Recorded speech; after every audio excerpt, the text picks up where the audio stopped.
Crimea bridge पर हुए धमाके को क्रेमलिन ने एक आतंकवादी हमला करार दिया और पुतिन ने यह धमकी दी है कि इसका बदला लिया जाएगा। एक साल से भी कम समय में क्राइमिया के इस बेहद अहम पुल पर दूसरी बार हमला होने की वजह से रूस के राष्ट्रपति व्लादिमीर पुतिन बेहद बौखलाए हुए हैं। उनके मुताबिक इस घटना में 2 लोगों की मौत हुई है और एक बच्ची अनाथ हो गई है, इसलिए रूस इसका बदला जरूर लेगा। पुतिन ने बताया इस पुल का इस्तेमाल सैन्य अभियान के लिए नहीं किया जा रहा था, फिर भी दूसरी बार इस पर हमला किया गया, जिसे रूस एक आतंकी हमले के तौर पर देख रहा है और इसके लिए कीव की सत्ता को जिम्मेदार मानता है।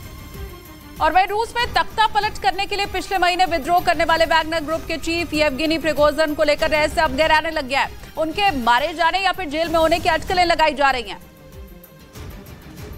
प्रिगोजिन का ठिकाना कहाँ है यह अब तक साफ नहीं हो सका है और अब तक जो भी सूचनाएं आई हैं उनके आधार पर अलग अलग अटकलें लगाई जा रही हैं। वैगनर चीफ को एक तरह से देश निकाला दे दिया गया था और बेलारूस में सुरक्षित जाने का प्रस्ताव दिया गया था, लेकिन पिछले दिनों बेलारूस के राष्ट्रपति अलेक्जेंडर लुकाशेंको ने दावा किया कि येवगेनी प्रिगोजिन रूस वापस लौट गया है। हालांकि प्रिगोजिन कहाँ पर है या कहाँ गया था इसके बारे में कोई भी जानकारी या सुराग सामने नहीं आया है, लेकिन सोशल मीडिया पर एक तस्वीर सामने आई है जिसमें प्रिगोजिन एक तंबू में दिखाई दे रहा था। दावा ये किया गया कि वो अब भी बेलारूस में ही है, जबकि कुछ ने दावा किया कि यह तस्वीर विद्रोह के 12 दिन पहले 12 जून की है। अब कयास ये लगाया जा रहा है कि वैगनर ग्रुप का चीफ या तो मर चुका है या फिर उसे जेल में कैद करके रखा गया है।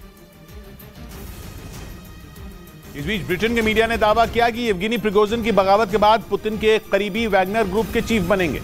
खबर है कि पिछले महीने वैगनर ग्रुप के विद्रोह के बाद पुतिन ने एक अहम बैठक की थी जिसमें प्रिगोजिन के साथ बगावत करने वाले लड़ाके भी शामिल हुए थे।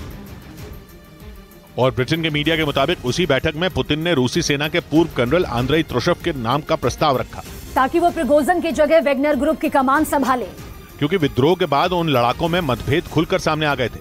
खबर है कि रूसी सेना के पूर्व कर्नल त्रोशेव वैगनर ग्रुप को बनाने वालों में भी शामिल थे और पुतिन को उन पर इसलिए भी सबसे ज्यादा भरोसा है क्योंकि सीरिया में रूस के सभी ऑपरेशन की कमान उन्होंने ही संभाली थी। खबर है कि पुतिन ने लड़ाकों को यह भरोसा दिया कि उनका सिर्फ लीडर ही बदलेगा और उस नए चीफ की अगुवाई में वो यूक्रेन में जंग जारी रखेंगे।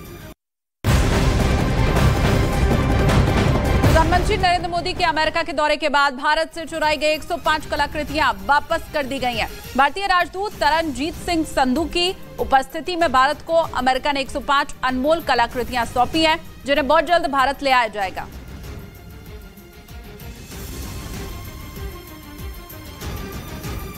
और पीएम मोदी के अमेरिका दौरे का एक बड़ा असर हुआ है। अमेरिका ने तस्करी करके लाई गई भारत के अनमोल धरोहर को लौटा दिया है।